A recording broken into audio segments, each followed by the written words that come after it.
Halo, assalamualaikum warahmatullahi wabarakatuh. Ketemu lagi bersama channel Adi Raja Lengkeng. Saudara, pada kali ini ada di Green Garden 3. Kita pengen membahas persoalan banyaknya pernyataan, banyaknya pertanyaan ya tentang seberapakah fatalnya air hujan terhadap bunga. Sehingga teman-teman banyak yang mengeluh, aduh Pak, ini hujan jadi lengkeng saya rontok, jadi bunga saya tidak jadi tidak ada yang nyantol ya. Istilah itu banyak sekali berkembang. Pada saat ini saya ingin membahas hal itu, di mana ya mudah-mudahan ada manfaatnya. Mari kita ikuti. Kita lihat di sini pohon-pohon yang saat ini bunga mulai bermekaran ya. Di sebelah ini juga. Dan kita mestinya mendengar bahwa di sini banyak tamu-tamu yang tidak diundang. Nah, itulah suaranya. Pesawat-pesawat kecil. Nah, ini semua lumayanlah banyak bunga. Jadi saya sudah beberapa kali membuat satu video di mana ketika bunga, bedanya bunga itu bukan pohonnya yang jantan atau betina, tetapi yang jantan atau betina itu bunganya. Jadi kalau bunga betina itu tidak banyak bulu-bulu untuk putik dan sudah ada perintilnya untuk calon bunga apa buah. Sementara kalau yang jantan itu hanya bunga yang mekar secara sempurna, di mana tidak ada perintil calon buah. Yang menjadi pertanyaan, katanya ketika kena hujan itu rontok. Maka saya hanya mau memberikan sebuah logika saja. Tetapi di luar apa yang nanti akan kita jelaskan, yang mungkin menurut teman-teman ini unik, itu begini. Ketika penyerbukan, itu bunga mekar pagi hari, kemudian sampai dia penyerbukan atau perkawinan, itu seyogianya tidak ada air. Dia mekar di pagi hari, ya kira-kira jam 6 pagi, artinya dia sudah sempurna mekar. Kemudian ketika kena hujan, ya hujan pagi, otomatis air hujan pagi itu akan memberikan penghalang bagi perkawinan antara putik sama benang sari. Artinya ketika tepung sarinya itu masuk atau jatuh, itu tidak mengenai di bunga betina, sehingga memang artinya air itu menghalangi untuk proses jadinya bunga. Tetapi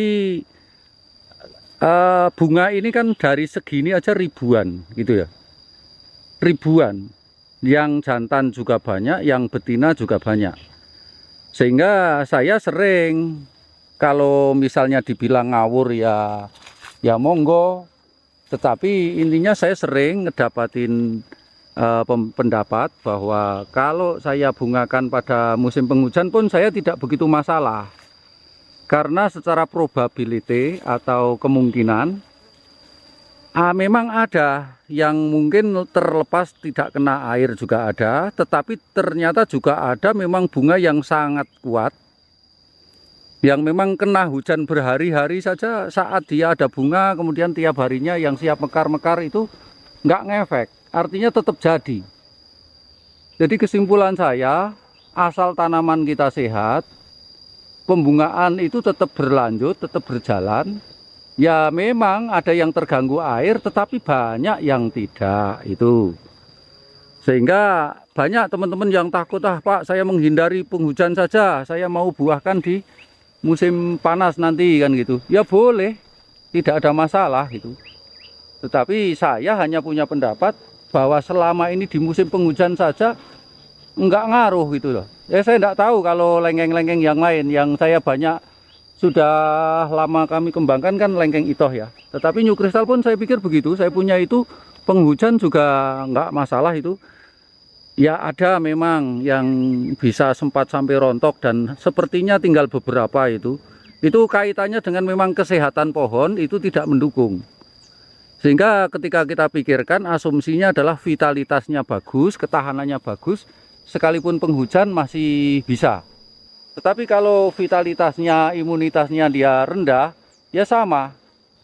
Maka dia bisa terserang terserang, maksudnya bisa terserang air hujan gitu, sehingga kegagalan yang terjadi. Dengan bunga yang ribuan ini, terdeteksi bahwa banyak sekali bunga betina, banyak sekali bunga jantan. Tetapi kerontokan itu memang banyak faktor. Bisa jadi karena ketika dia mau kawin silang, perkawinannya terhalang air. Tetapi juga saya pikir tidak semuanya ya, karena mungkin terlindung yang di atasnya dan sebagainya. Itu boleh jadi. Sehingga saya masih nyaman-nyaman saja itu. Tidak dengan serta-merta saya ada takut kemudian selama ini nggak pernah begitu gagal total ya. Cuman perhatikan saja pohon kita harus sehat. Kemudian yang paling banyak terjadi pada teman-teman itu mengatakan bahwa ini terserang air hujan sehingga gagal. Padahal ada kemungkinan sekali dari faktor eksternal termasuk serangan hama. Kayak bunga kayak gini kan banyak ya yang kita tidak lihat, kuman, hama yang datang, yang netep di situ ya, yang pindah datang lagi, dia ngerusak, makan seperti ulat dan sebagainya, cuman kita nggak lihat. Nah itu jadi faktornya banyak, maka serapet apa yang nanti kita bisa tanggulangi, bisa antisipasi, itulah kewajiban kita untuk mendapatkan optimalisasi bunga. Nah, itu. Berbicara kena air hujan rusak, kena hama rusak, kurang sehat rusak. Kemudian ketika terlalu banyak panas juga rusak, misalnya gitu. Ya kita mendapatkan dari sisi sedikit-sedikitnya saja. Ya antisipasi ulatnya kita semprot, untuk air hujannya ya kita antisipasi dengan kesehatan pohon. Kemudian misalnya masalah musim ya, kalau kita meninggalkan panen ya kita bisa dibilang nanti telat buah gitu ya. Nah, telat buah itu telat jadwal panen, telat jadwal masukan gitu ya. Ya itu makanya faktornya banyak, bukan soal hujannya saja yang disalahkan, tetapi kesehatan pohon kita, penyemprotannya, sanitasi lingkungan dan sebagainya. Itu sebetulnya yang fake yang saya jawab. Mari kita berpindah ke pohon yang lainnya. Mungkin yang ini ya. Yang ini kita lihat. Ini musim penghujan, bunganya juga cukup bagus. Saya rasa saya lihat secara kasat mata ini didominasi betina. Artinya betinanya banyak. Yang perlu saya sampaikan dengan bunga yang sebegitu panjang seperti ini, kalau ini jadi semua malah justru kita tidak akan ngedapatin buah yang mutu. Nah, yang ekstrim kata teman-teman saya, daripada saya mengurangi, ya lebih baik banyak bunga yang rontok. Ya kan? Daripada kita ngurangi, kalau sudah banyak yang rontok, artinya kita mendapatkan pengurangan pekerjaan spot atau mengurangi. Itu, tapi ini sulit dicerna apa yang saya sampaikan ini. Jadi saya lebih baik mendapatkan bunga ya anggap saja dari yang rimbun-rimbun itu tidak jadi semua. Kalau jadi semua malah kita gor. Artinya kita nggak akan mendapatkan sebuah mutu yang baik itu. Nah, coba dengan ribuan bunga kemudian jadi semua, apa yang terjadi? Ya malah justru nggak bagus. Cuman kita juga jangan sampai apa yang kita dapatkan ini hilang semua ya, karena terlalu terlena kita atas prinsip itu. Itu bos. Kalau saya berpendapat, sekalipun ini misalnya yang jadiannya 5% aja sudah bagus. Ya, karena justru jarang-jarang hasilnya bagus.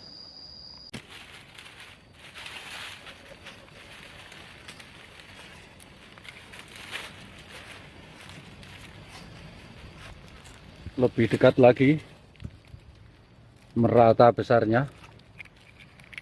Jadi begini, ketika banyak yang jadi, saya nggak bisa membayangkan, karena ini pun celah daripada lengkeng ini juga nggak rapet ya, artinya dulu banyak yang rontok aja udah seperti ini. Nah kalau jadi semua, mungkin pohon nggak kuat, gitu.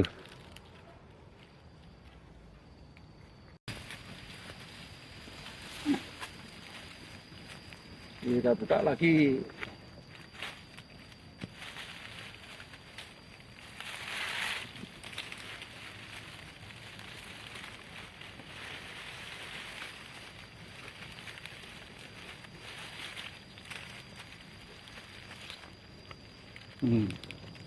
Ini tadi yang satu tadi ini. Nah, ini dua-duanya.